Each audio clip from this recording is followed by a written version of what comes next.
Anxiety කියන්නේ මොකද්ද? Anxiety කියන්නේ කාන්සාව. එහෙම නැත්නම් යම්කිසි ආතති තත්ත්වයක්. එතකොට මේක රෝග ලක්ෂණයක්. මානසික රෝග ලක්ෂණයක්. හැබැයි මේක හැම වෙලේම ඩිසෝඩර් එකක් නෙමෙයි. මේක මානසික රෝගයක් නෙමෙයි හැම වෙලාවෙම.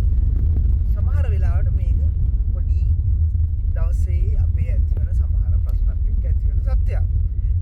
ඉතින් මේකට හැම වෙලේම කලබල වෙ යුතු නෑ.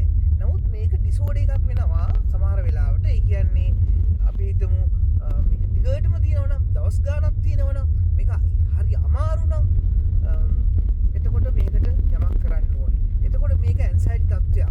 ඇන්සයිටි ඩිසෝඩර් තත්ත්වයක් වෙන්න පුළුවන්. ඒකෙදි අපි මේක වර්ගීකරණය කරන්න පුළුවන්.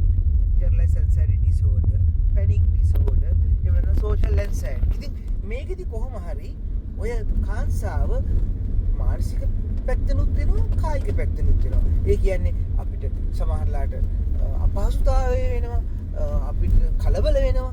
ඒ එක්කම heart rate එක වැඩි වෙනවා, අතපය වෙවුලනවා, උගුර හිර වෙනවා, කටේ කෙල හිදෙනවා.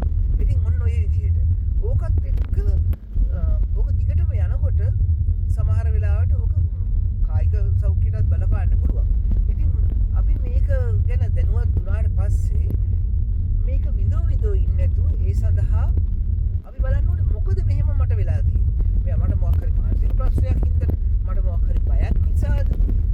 එහෙම දැනුවත් වුණොත් අපිට සමාජයට අපිට මේක නිවා ගන්න පුළුවන්. හැබැයි මේක දිගට යනවා නම් ඔබ අනිවාර්යයෙන්ම මනෝවෛද්‍ය සායනයකට හරි මනෝවෛද්‍යයෙකු හම්බ වෙලා ඔබ මේකට උපදෙස් ගන්න ඕනේ. ඊට පස්සේ ඒකට විවිධ බෙහෙත් වර්ග විවිධ බෙහෙත් ප්‍රතිකාර ක්‍රම පවා තියෙනවා. ඒ කියන්නේ අපි හිතමු සමහර වෙලාවට cognitive behavior therapy කියන CBT කියන තත්ත්වයෙන් අපිට මේ මානසිකව ඒකට බෙහෙත් කරනවා. එහෙම නැත්නම් graded exposure වගේ අපි social anxiety වගේ සමාජ බීතිකාව වගේ තියෙන කෙනෙකුට ඒ ට්‍රීට්මන්ට් එක තියෙනවා. ඒ එක්කම බෙහෙත් ප්‍රතිකාරක් තියෙනවා. ඉතින් ඔය විදිහට කොහොම හරි මේකෙන් අපි ගැලවෙන්න